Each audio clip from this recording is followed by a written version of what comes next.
Hello, everyone. I'll be sharing with you at this time the upcoming Sunday School lesson for June the 5th. This begins a new unit of study.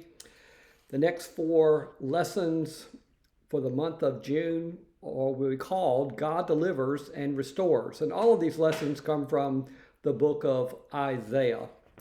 The book of Isaiah is a book of Israel's history, but it is also a book of many prophecies. For the purpose of this lesson, I would recommend beginning at verse 1 of chapter 47, verse 1. Let me read verses 1 and 5. Go down and sit in the dust, virgin daughter Babylon. Sit on the ground without a throne, daughter Chaldea. For you will no longer be pampered and spoiled, daughter Chaldea. Sit in silence and go into darkness, for you will no longer be called mistress of kingdoms. Isaiah 47, your lesson features verses 10 to 15. Babylon was once the greatest superpower in the world, without question. It was also called Chaldea, and the word Chaldean was used to designate astrologers. In this chapter, Babylon is warned that their dependence upon sorceries and spells and astrology would not save them. Apparently, this dependence upon magicians and diviners of spells, depending upon the stars to tell them their future, was ingrained into their culture. They were depending upon the wisdom of men rather than upon the wisdom and word of Yahweh God. And their false and misplaced wisdom was to be their doom and destruction. As the lesson writer says on page 7, quote, when the Persians conquered Babylon in 539 BC, they simply took what they wanted, which ended up being everything. In other words, within less than 100 years, Persia went from being the world's superpower to a nothing power. There are two themes running through Isaiah's prophecy of condemnation of Babylon. The first is misplaced trust. Misplaced trust. Babylon was trusting in a culture of worshiping false pagan gods and depending upon their magicians and sorcerers to keep the gods happy so that Babylon would remain strong and mighty. The second is the picture of fire. The picture of fire and how the Babylonians' worship of fire would come back to bite them, devour them, burn them.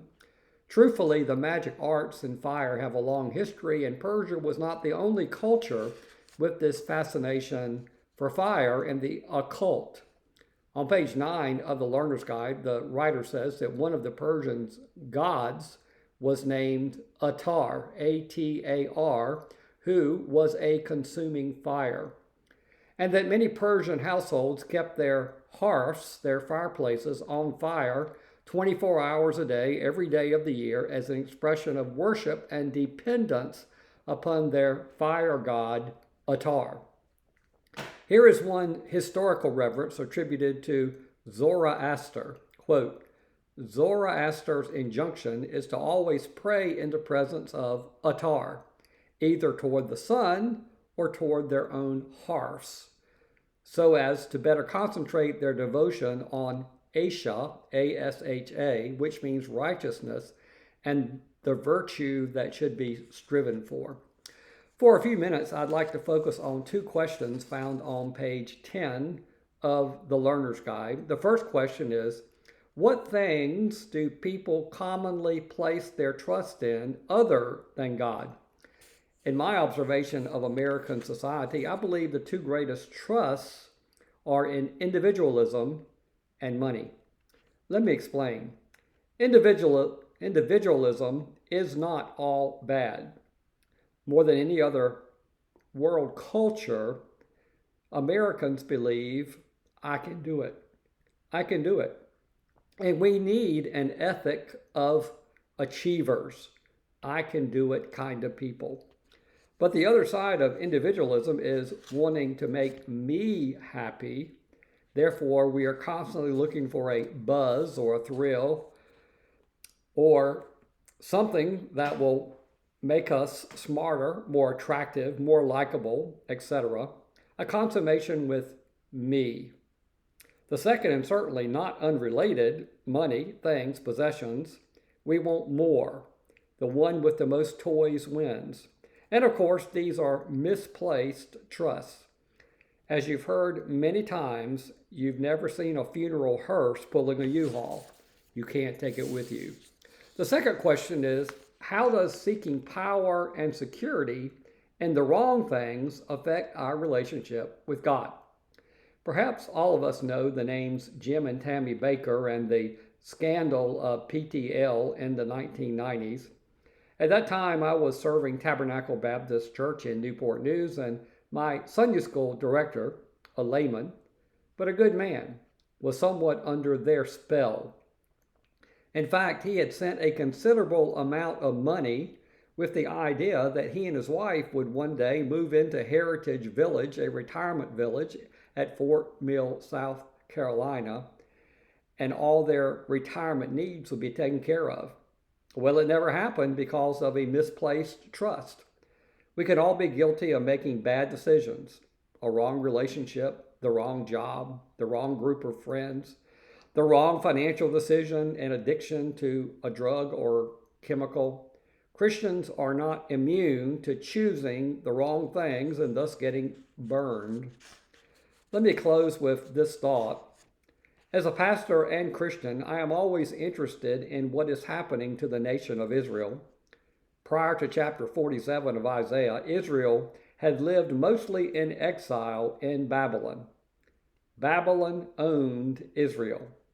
Yet in chapter 48, Israel is told to leave Babylon. A new day is coming, which would later lead to restoration and rebuilding, positive things. Now I ask, is the world today friendly to Israel or not? Is the world friendly toward Israel, or is Israel treated as an enemy? Today I read this in an email sent to me, quote, "The International Criminal Court is poised to open a new investigation targeting Israel, not the terrorist. The United Nations continues to malign and delegitimize Israel. Palestinians and Iranian terrorists, essentially modern-day Babylon, plot Israel's utter destruction.